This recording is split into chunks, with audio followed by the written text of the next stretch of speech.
After World War II, two neighboring countries rewrote the urban rulebook in opposite directions. One embraced highways and zoning that fractured cities, while the other stopped a freeway cold and bet on dense, walkable cores. The result?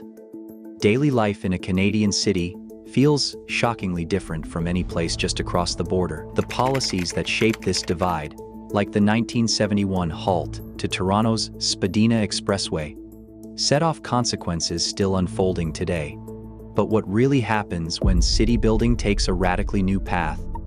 Federal dollars fueled a new era of American city building in the late 1950s. The Federal Aid Highway Act of 1956 locked in a promise: for every mile of interstate Washington would pay 90% of the bill. Bulldozers carved highways through city neighborhoods from St. Louis to the Bronx, splitting communities and scattering residents. The logic was simple: cars first, everything else after. In Canada, the story turned out differently. In Toronto, plans for the Spadina Expressway threatened to cut through established neighborhoods, echoing the American model. But this time, the outcome was decided not by engineers, but by citizens and a new kind of leadership. Jane Jacobs, already known for her fierce defense of urban life, rallied neighbors, organized petitions, and spoke at City Hall. On June 3, 1971, Ontario's cabinet, led by Premier Bill Davis, voted unanimously to halt the project. The Spadina Expressway would go no further. A single provincial decision preserved the city's dense core and steered Toronto away from the highway future that defined so many U.S. cities. The physical consequences of that vote still shape the city's streets and daily life.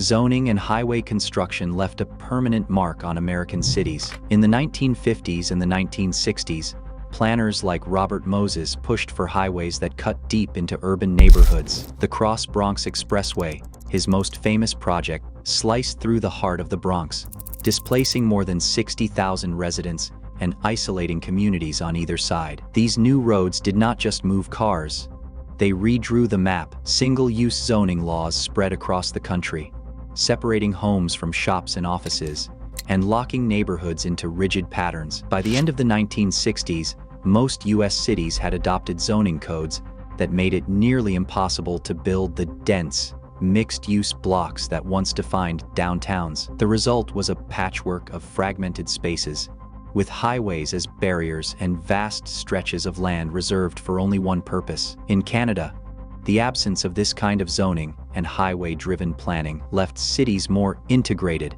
with daily life unfolding in shared, connected spaces. Montreal's underground metro began service in 1966. The momentum from Expo 1967 transformed it into a backbone for daily life. The city doubled down on transit, expanding the network to serve a growing population and to connect neighborhoods above and below ground. By the early 1970s, metro trains ran every few minutes, all day, every day, a pace that rivaled much larger cities. This level of frequency meant that waiting for a train was rarely part of anyone's commute. With stations placed close together and linked by pedestrian corridors, downtown Montreal became a place where car ownership felt unnecessary. The metro's reach shaped the way people lived and worked, making it just as easy to get to a job, a market, or a concert without ever touching a steering wheel. For many, the city's design made transit the default, not the backup. Universal healthcare quietly rewrote the rules of urban life in Canada. When the Canada Health Act became law in 1984, it guaranteed medical coverage for every resident, no matter where they lived or worked.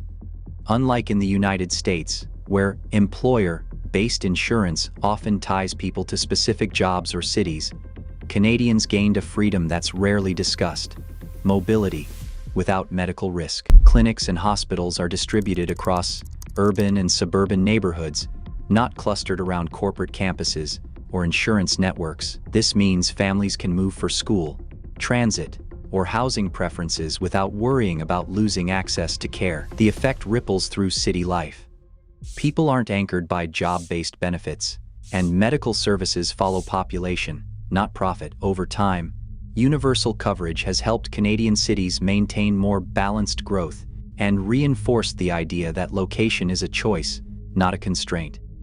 In 1946, Canada created the Canada Mortgage and Housing Corporation to steer post-war growth and guarantee stable, affordable homes. This federal agency did not just insure mortgages, it set standards for neighborhood design, mixing apartments, row houses, and single-family homes on the same blocks. Rent controls and tenant protections, introduced in provinces like Ontario during the 1970s, helped shield residents from sudden eviction and wild market swings. As newcomers arrived, public settlement services guided many toward city centers, where housing, schools, and jobs clustered together. These policies encouraged mixed communities, with immigrant families settling alongside longtime residents. Neighborhoods built under this system rarely emptied out or flipped overnight. Instead, the social fabric grew denser, bridging cultures and incomes in ways rarely seen in American cities.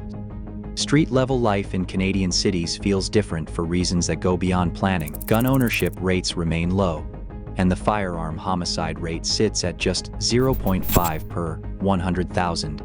Far below American levels, community policing and de-escalation are the norm, making public spaces feel safer and more welcoming. Even in winter, cities like Toronto and Montreal keep people connected through underground networks. The path in Toronto stretches over 30 kilometers, while Montreal's réseau links metro stations and shops, keeping sidewalks lively all year. Urban life is not destiny.